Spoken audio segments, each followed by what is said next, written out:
Let us consider a curve, and on this curve we consider a point P which has a coordinate x, y, and z. If we consider the position vector of this particular point with respect to some arbitrary origin, then the position vector will be denoted by the vector r, which is a function of time t. That means our position vector r is given by xi cap plus yj cap plus zk cap, where x is given by 3 times cosine of t, I cap, y is given by 3 times sine of t, j cap, and a z we replace it with 4t. This is k cap. So this is our position vector as a function of time t. We need to obtain the unit tangent and the unit normal vector. So this tangent vector, that's given by, simply take the derivative of the respective time of our position vector r of t. Now that means all we have to do is we have to consider each of the components of I, j, and k and take its time derivative. So that means the time derivative of 3 times cosine of t will be negative 3 sine t I cap, plus the time derivative of 3 sine t, so that will be 3 times cosine of t j cap, plus time derivative of 4t, so that will be 4 times k cap. In order to find out the unit tangent vector, the unit tangent vector is defined as, we'll take the tangent vector t and then divide it with its magnitude.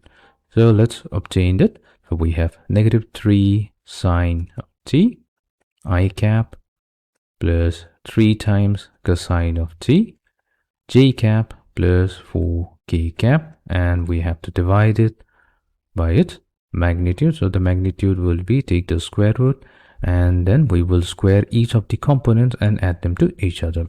So negative 3 sine t, that square will become 9 times sine squared t, plus 3 cosine t squared, so that will be 9 times cosine squared t, plus square of 4 is 16. So this gives us negative 3 sine t I cap plus 3 times cosine of t j cap plus 4 times k cap divided by, now if we take 9 as the common factor from the first and the second term, then we have 9 multiplied to sine squared t plus cosine squared t. Now sine squared t plus cosine squared t, so that's 1. So we are left with 9 plus 16, which is 25, and square root of 25, so that will be equals to 5. So we have all divided by 5. So that means our unit tangent function is given by negative 3 over 5 sine of t. So this is the x component, plus 3 over 5 cosine of t. So this is the y component, plus 4 over 5. So this is our z component, or the kth, or the component of the unit vector k cap. Next will be to find out the normal vector. It means the normal vector as a function of time t is simply the time derivative of the tangent vector. So that will be equals to, so we'll take the time derivative of each of the components of I, j, and k. So the time derivative of negative 3 sine t, so that will be negative 3 cosine of t I cap plus time derivative of 3 times cosine of t, so that will be negative 3 sine t j cap, and the time derivative of 4, which is a constant, so that will be simply 0.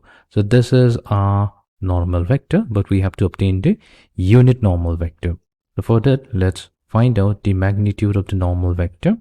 So the magnitude of the normal vector is simply given by, we'll take the square of each of the component and add it, and then finally take the square root. So that means we have 3 times sine squared t plus 9 times sine squared t plus 9 times cosine squared t. So if we take 9 as the common factor, so this will be left with square root of 9, which is 3.